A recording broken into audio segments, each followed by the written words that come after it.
Cette chute-là avait été occasionnée par l'adversaire de Dieu qui jalousait Dieu, qui l'enviait. Cet adversaire qui est la créature voulait aussi être comme Dieu. Vous voyez? C'est ainsi que quand Dieu, en faisant l'homme, je te prends l'exposé. L'exposé à la page 97. Branham dit ceci. Mais pourquoi fallait-il qu'il en soit ainsi? Pourquoi la semence du serpent devait-elle venir de cette façon? L'homme avait été créé pour Dieu. L'homme devait être le temple de Dieu. Le lieu du repos de Dieu, le Saint-Esprit, était l'homme. Amen. Satan a toujours su cela. Lui aussi veut habiter dans l'homme comme Dieu le fait. Mais Dieu s'est réservé ses droits pour lui-même. Amen. Donc, le droit d'être une créature qui contrôle les deux mondes à la fois n'était donné à aucun des anges si ce n'est à Dieu lui-même. Amen. N'était donné à aucune des créatures terrestres si ce n'est à l'homme. Amen. Donc, il n'y a que la créature homme qui avait le droit de contrôler les deux mondes. Parce qu'il était lui-même l'union de l'homme du ciel et l'homme de la terre. Amen. Alors, le diable qui enviait ça, il n'a pas supporté. Et qu'est-ce qu'il a fait? Il est descendu dans les serpents, comme il ne pouvait pas créer. Et quand il est descendu dans les serpents, il est allé trouver la femme de l'homme qui est Ève. Et quand il a trouvé cette femme, il l'a souillée pour que cette femme entraîne son mari aussi dans la même souillure. Ce qui a été obtenu. Et maintenant, quand l'homme allait s'essuyer avec une femme qui était déjà souillée, l'homme esprit, le Saint-Esprit, les quitta. Or, quand Dieu quittait son trône, quand Dieu quittait son trône, quand Dieu abandonnait son tabernacle, quand Dieu laissait sa femme pour quelqu'un d'autre qui l'avait envié, son adversaire, et Dieu y quittait, Dieu a laissé la promesse de reprendre son trône, Amen. de reprendre son tabernacle, son église, l'homme. Amen. Il n'a pas dit que je vais utiliser ma puissance de création pour créer notre homme. Dieu a dit à cet homme qui devenait entre les mains du serpent, donc du diable. Dieu a dit, toi le diable qui me prends cet homme, Éden de Satan. Éden de Satan, paragraphe 61. Et 60 plutôt. Et Satan a remporté la victoire. Il en a pris possession. Amen. Tu as écouté paragraphe 60 de l'Éden de Satan. Branham te dit que le combat qu'il y avait eu ici, la lutte qu'il y avait de Satan qui voulait être comme Dieu, et en étant comme Dieu, qu'il puisse même être au-dessus de Dieu. C'est-à-dire que lui soit comme Dieu et que Dieu soit comme une créature. Il avait réussi ça.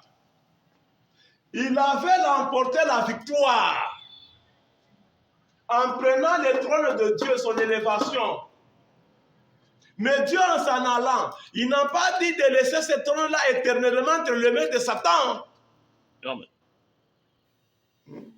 Donc Dieu n'a pas dit, comme je suis créateur, je veux créer un autre homme. Reste avec celui-là. Dieu n'a pas dit ça. Dieu a dit, toi homme, qui devient la possession du diable, je te reprendrai. Amen. Je te ramènerai. Est-ce que, mon frère, ma soeur, tu m'écoutes bien? Es-tu en train de bien m'écouter? Ou bien tu voudrais que les bonnes choses viennent toujours par ton pasteur? Quand je te parle ici, je ne te parle pas pour te ravir du mets de ton pasteur. C'est pour que tu voyes la rédemption, le rachat, c'est quoi? Et d'ailleurs, par toi, tu peux aider même ton pasteur à voir la même vérité. Reste avec lui si tu veux. Sois avec lui. Mais moi, je te donne tout simplement la vérité. Amen.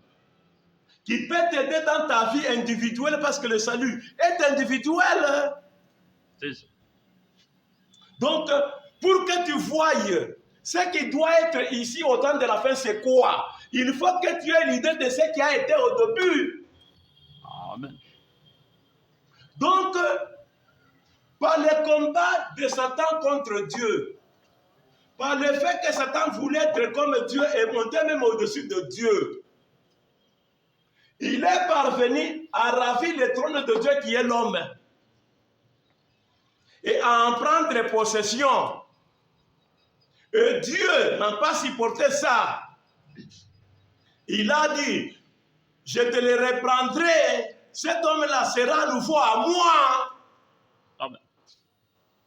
C'est de là que part l'histoire que nous avons trouvée. Or, l'achat, le rachat. Ça n'a pas commencé avec nous. Amen. Ça a commencé avec ce premier homme en qui Dieu voulait être le père de tous les hommes. Voyez, Satan avait pris possession de cet homme et Dieu a promis de ramener cet homme à lui. Amen. Peu importe le temps que passera où cet homme sera manipulé par le diable. Peu importe combien de choses le diable lui fera faire. Peu importe quantité de choses que cet homme fera par la poussée du diable, l'impulsion du diable. Mais Dieu a promis de les ramener. Amen. Déjà là, je te pose la question. Cet homme était Dieu au commencement. Avant même que le diable ne lui fasse perdre cet homme-là et que cet homme soit laissé vide entre les mains du diable. Cet homme était Dieu. Amen. Et quand Dieu promet de le ramener ici, en dépit de ce que le diable lui ferait faire,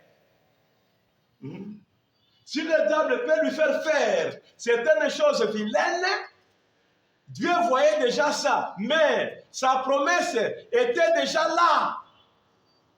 La promesse de Dieu était sortie, je te ramènerai, peu importe par où le diable te fera passer. Amen. Peu importe là où le diable pourra te mettre. Peu importe combien le diable peut te défigurer. Amen. Même si le diable peut te défigurer, donc te rendre comme si tu n'étais pas mon fils, je te ramènerai. Amen. Donc la promesse de rachat était avec ce premier homme qui est Adam. Amen. Ça n'a pas commencé avec nous. Lis très bien ta Bible, parce que toute vérité vient de la Bible. Amen. La Bible elle-même, c'est un livre de rédemption. Les 7 choses sont un livre de rédemption. Amen. Avant que le monde ne soit, Dieu voyait déjà qu'il allait passer par la rédemption. C'est ça. Maintenant, regarde le commencement, comment il était. Dieu était un homme. Pourquoi? Parce qu'il voulait être le père des hommes. Amen. C'est pourquoi Branham, dans le message intitulé La parole parlée,